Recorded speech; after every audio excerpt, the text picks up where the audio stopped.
Bonjour, aujourd'hui je vais vous présenter Boris. Il travaille dans les CMO depuis 20 ans, mais il est job coach seulement depuis 3 ans. Il a beaucoup voyagé, il a débuté avec un apprentissage en employé de commerce, ensuite il a été professeur de maths et de français en arrivant dans les structures du CMO, et aujourd'hui il est job coach et il va nous en dire plus sur lui.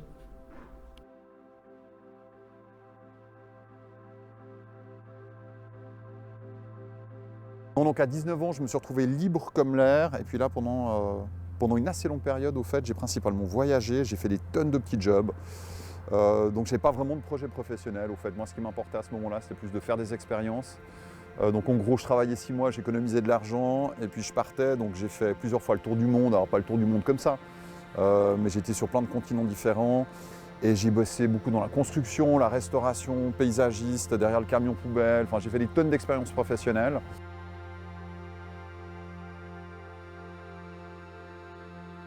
La musique et les arts vivants en général. Donc, à partir de 15 ans, j'ai eu mon premier groupe de rock où je faisais de la basse. Donc, j'ai fait de la musique de manière assez intense jusqu'à l'âge de 30 ans. J'ai joué dans toutes sortes de groupes. Ensuite, comme je l'ai expliqué avant, professionnellement, je me suis occupé de toutes ces compagnies de danse, compagnies de théâtre, où là, j'étais clairement dans mon hobby, c'est-à-dire être avec des artistes, être dans le monde un peu de la nuit, et puis dans ce monde un petit peu artistique. À côté de ça, j'ai une rencontre déterminante, ça a été ma femme que j'ai rencontrée il y a 15 ans en arrière, qui à l'époque faisait de la performance. Alors, je ne vais peut-être pas définir ce que c'est que de la performance, mais enfin elle proposait des trucs devant un public qui était ni de la danse, ni du théâtre, ni de la musique, mais une espèce de mélange de tout ça. À l'époque, elle faisait un doctorat à Londres, justement sur des thématiques assez intéressantes. Et moi, à cette époque-là, j'étais en pleine recherche. Je m'intéressais énormément à tout ce qui était beatbox, chant de gorge, enfin tous les sons qu'on peut produire avec la bouche.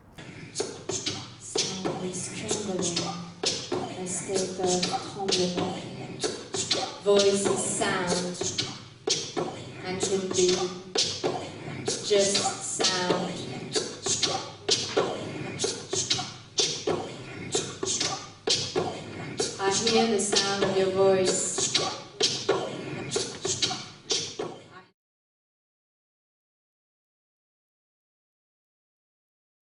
Genre musical, j'en ai aucun, dans le sens où quand on est musicien et qu'on aime la musique, en général, il n'y a pas tellement de genres qu'on n'aime pas, il y a plutôt des artistes qu'on n'aime pas, ou des mauvais interprètes. Après, je dirais qu'il y a des genres avec lesquels j'ai un peu plus de problèmes. L'opéra, j'y arrive toujours pas vraiment, même si j'essaie de m'y intéresser.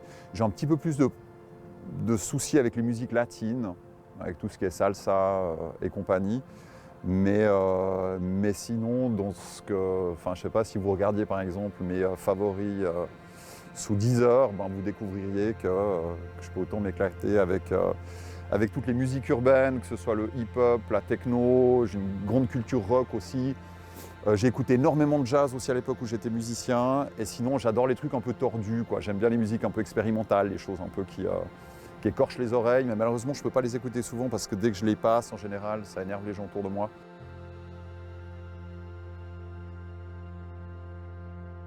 Alors c'est vraiment un concours de circonstances, une fois de plus. C'est vrai que moi j'ai jamais tellement axé ma vie sur les projets professionnels, j'étais plus axé sur plutôt un projet de vie en général. Donc je suis arrivé un petit peu dans les CMO par hasard. D'abord comme répétiteur de maths et de français, comme je l'ai dit avant.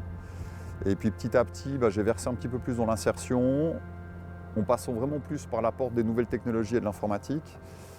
Et puis au fait, cette vocation, ou en tout cas cette conviction que j'ai aujourd'hui d'être au bon endroit avec le bon public, c'est vraiment construit un peu petit à petit. Et c'est surtout en faisant le brevet fédéral de formateur d'adultes et puis ensuite la formation de coordinateur en insertion professionnelle que je me suis rendu compte que finalement que j'étais au bon endroit au fait. Et puis que j'avais beaucoup de plaisir à faire ce que je fais.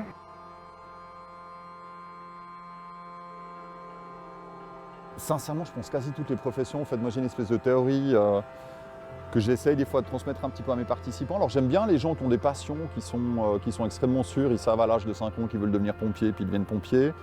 Moi j'ai jamais eu cette chance-là. Si ce n'est peut-être footballeur professionnel, j'étais un passionné de foot et puis à 13 ans c'était vraiment ce que je voulais faire. Après j'ai très vite dû déchanter parce que finalement je pense que j'avais ni le niveau, j'étais pas forcément au bon endroit.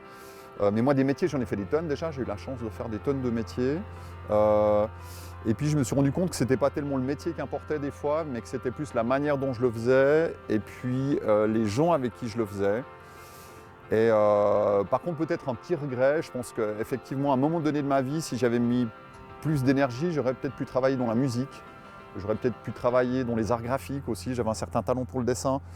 Mais voilà, ça ne s'est pas fait. Donc oui, j'aurais pu être artiste, j'aurais pu, je sais pas, être chef de projet, j'aurais peut-être pu être aussi administrateur culturel à plus haut niveau, c'est-à-dire, je sais pas, peut-être m'occuper d'un théâtre, ou peut-être faire des tonnes d'autres choses. Mais enfin voilà, je suis là où je suis aujourd'hui, et puis au fait, ça me va bien. Au revoir.